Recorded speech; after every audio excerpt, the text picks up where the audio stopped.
before there was an empire that ruled the world, before there were legions that made kings tremble and nations bow in submission, before the name Rome struck fear into the hearts of every civilization on earth. There was just a river, the Tiber, quiet, ancient, winding through the green hills of central Italy like it had always been there, and always would be. Unremarkable to any passing eye, unhurried, unaware that on its muddy banks something was about to stir, something small, something fragile, something that would one day become the most powerful force the ancient world had ever known.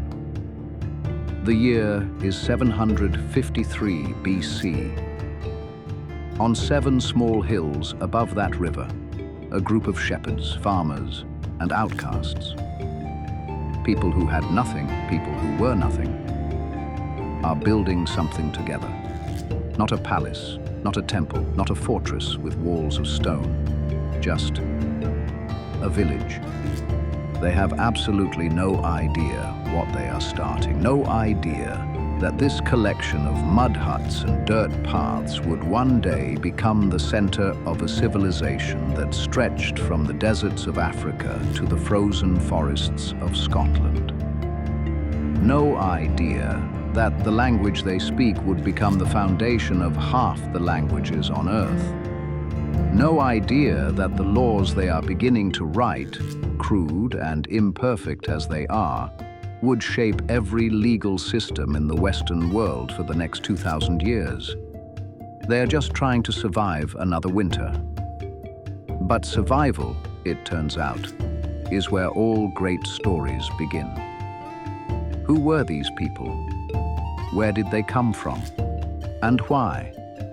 Of all the hundreds of cities and civilizations that existed in the ancient world, did this one end up ruling the entire known world? The answer begins not with armies or emperors. It begins with a story so old that even the Romans themselves could not agree on whether it was history or legend. It begins with 2 brothers and a she-wolf. According to Roman tradition, the city was founded by Romulus and Remus, twin brothers descended from Aeneas himself, the legendary Trojan hero who had fled the burning ruins of Troy and sailed west to Italy. But from the very moment of their birth, the twins were in danger. Their great uncle had seized the throne and feared the prophecy that the royal bloodline would one day destroy him. So he gave the order. The twin boys were thrown into the Tiber River and left to drown. His servants carried out the command. The babies were placed in a basket and set upon the dark waters of the river. The current carried them downstream, away from the city, away from their destiny. Or so the usurper believed. The river had other plans. The basket came to rest at the foot of the Palatine Hill. The very hill where Rome would one day stand. And there, in the wilderness, a she-wolf found them. Not a predator drawn by hunger, but a mother drawn by something older and more powerful than instinct. She nursed them, protected them, kept them alive, until a shepherd named Faustulus found them and raised them as his own.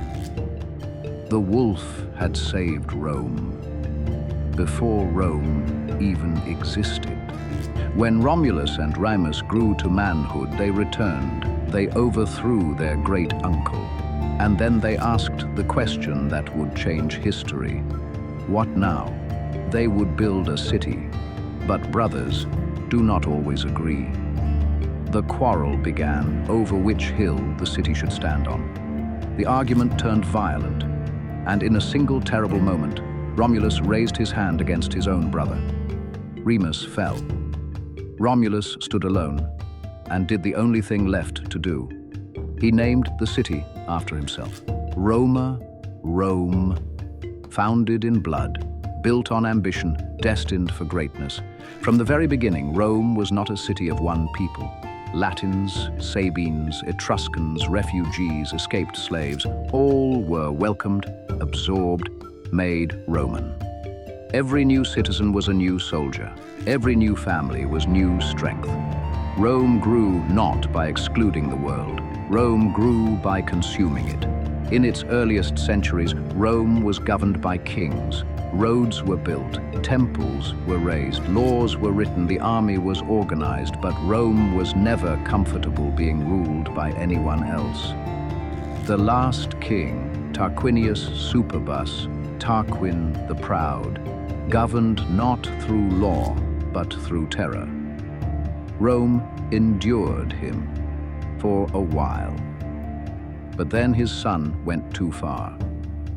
His son committed an act of violence so monstrous against a noblewoman named Lucretia that it ignited something that had been smoldering for years beneath the surface of Roman society: revolution. Lucretia made her family swear vengeance and then took her own life rather than live with her honor destroyed. Rome did not forgive. Rome did not forget. The king was expelled. And a vow was made that would define Rome for 5 centuries. Never again would one man rule. From the ashes of monarchy, something the world had never seen was born. A republic. The Roman Republic. This was not just a change of government. This was a revolution of the human mind. The idea that power belongs not to one man, but to the people.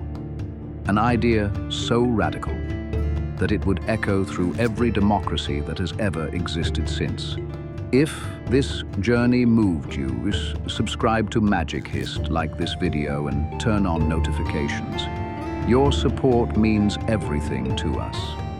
Because next week, the Republic rises. The story of Rome is just beginning. And trust me, you do not want to miss what comes next.